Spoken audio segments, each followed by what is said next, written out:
Subsidy is gone. That was what we heard on the 29th of May 2023 after Alhaji Bola Ahmed Tinubu was sworn in as the Nigerian president. Now, it was one of those decisions that has, between that May till date, has shaped everything about the life and the realities of the Nigerian people, especially those of us who are resident here, and those of our brothers and sisters who have been lucky enough to escape from this concentration camp called Nigeria. That utterance alone has done so much harm to the Nigerian state that we may not recover from it in a very long time. And again, some of us have consistently asked questions as this. You are being so quick, even before you constituted your management team, to take out the subsidy, which was one of the only places the Nigerian people are benefiting from the humongous wealth we are blessed with as a nation. You didn't make any provision to make sure that that subsidy, as it was being removed, was going to be plowed into projects that were going to alleviate the poverty of the Nigerian people. You didn't do that, sir. All you did was to give orders and then commission some set of people to tell us that one of the biggest things that would have happened to the Nigerian society was the removal of subsidy. Dear Commander-in-Chief, sir, I want to ask you in all humility, sir, as the Commander-in-Chief of the Armed Forces of the Nigerian state, does it not lie within your power, sir, to give orders as regards how these subsidies are paid, the people who are being paid the subsidies, what is being paid to them, and to also supervise to be sure that for every subsidy that is being paid, that this premium spirit and diesel and every one of them are imported into the country. I don't even want to talk about the fact that some of you intentionally have refused to see to it that our refineries work. And what do we have as the Nigerian people today? We are now living in a country where a dollar is almost getting to 2,000 naira as I speak to you. Today being the 19th day of February 2024. A bag of rice goes for as much as 70,000 naira, which means that for most people whose salary ranges between 30 to 50,000, they can barely afford this luxury. I don't even want to talk about our brothers and sisters who are building their residential places and the rest of them that are buying a bag of cement at the whopping cost of now heading to 15,000 naira a bag. And you know how that works. At the end of the day, when they are done with building these residential apartments, the cost of living, the cost of renting those apartments is going to be somewhere very, very high that the common man would not be able to afford. And yet, what your wonderful ministers are telling us is that in 2027, that they are yet to see who would come to challenge them in the presidential elections. These men don't even care if we die off before that 2027. All that is important to them in 2024 is 2027 and how they're going to hold on to power. I feel you need to call your men, your foot soldiers to order, sir. Because the reality of the Nigerian state now is such that it may get so bad that the masses are going to come at you guys with so much hunger and anger. I understand the game a lot of you play, the political class. You institutionalize poverty, and then you bring out some set of smart young guys, give them some tips to come online to write very beautiful narratives about most of you. Then your families are overseas. Is that not so beautiful? Each and every one of you, you guys are clutching double passports so that the day it happens, you move to the places where most of you have been hoarding our commonwealth. Now, this is me talking to you, the dear Nigerian youth.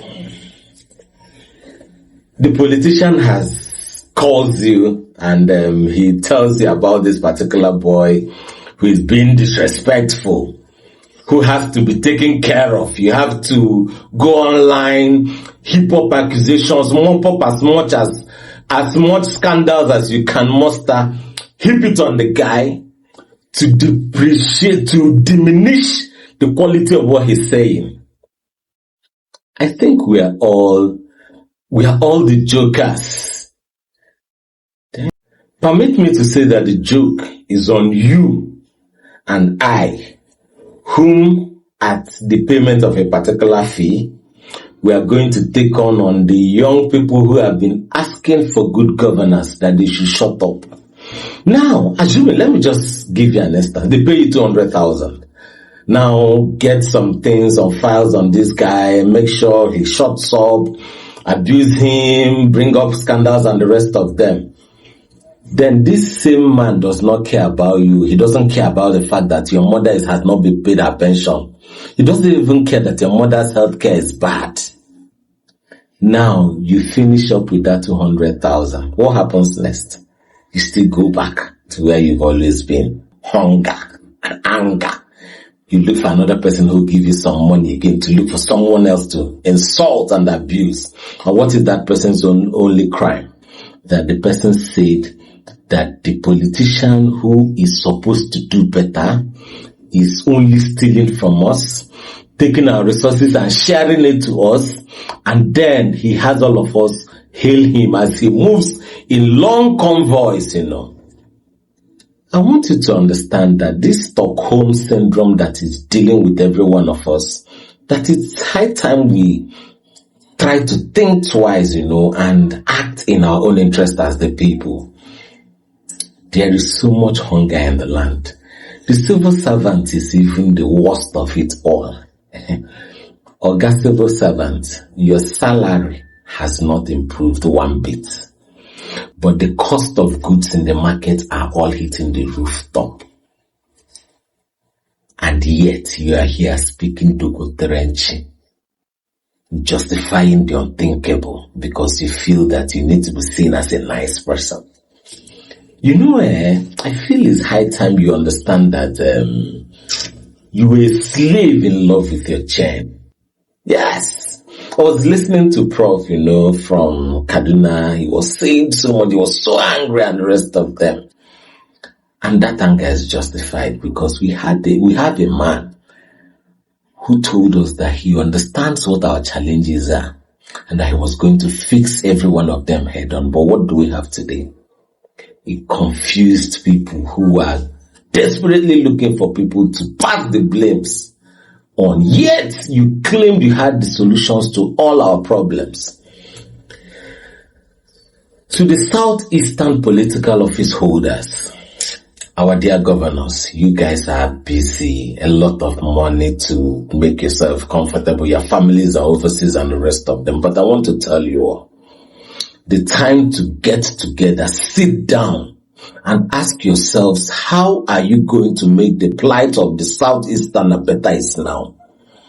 The time to call a meeting and know what to do to assuage the hunger and the anger in the land is now.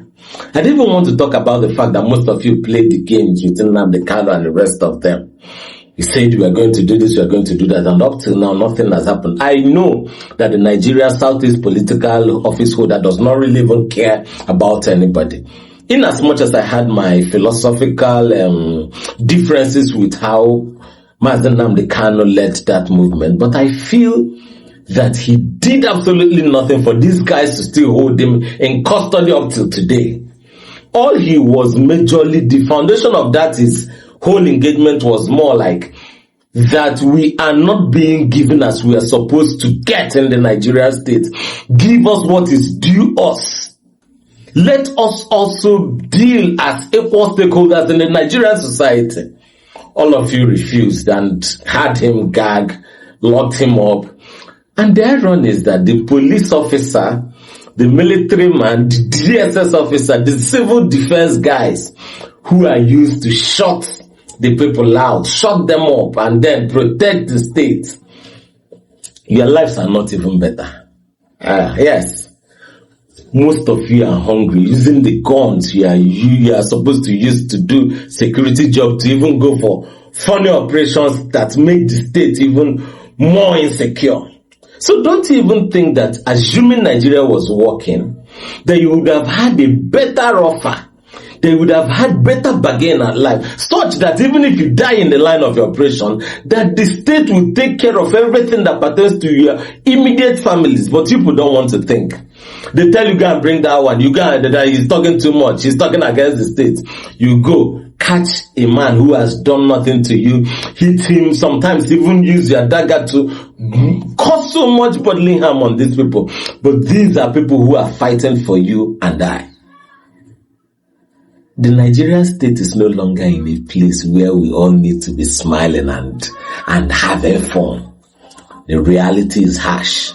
The hunger in the land is just so much. You guys have decided not to give the people power. The heat in the land is just so much. Yet, we have leaders who are leading in absentia. I just pray. I really pray that when this revolution that all of you have contributed to comes, that none of you will escape the anger of the masses. You guys have done so much. I'm not also absolving the Nigerian masses who are also waiting so desperately to get into those places also, to steal their own. But when that revolution will come, that airport you want to escape from, I bet if they would allow that jet to fly, I really bet. I really fear for your safety. I fear for the safety of the Nigerian nation.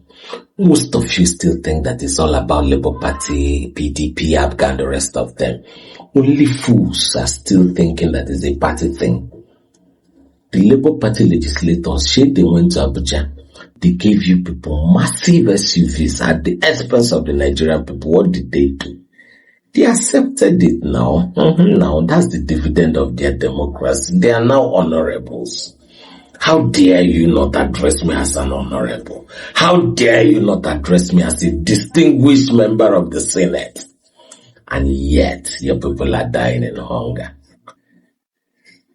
The chicken will come home to roost sooner than most of you think. And at that time, we would know if it would have been better that you did what was in the best interest of you and your nation, or what is in the best interest of you and your stealing elites.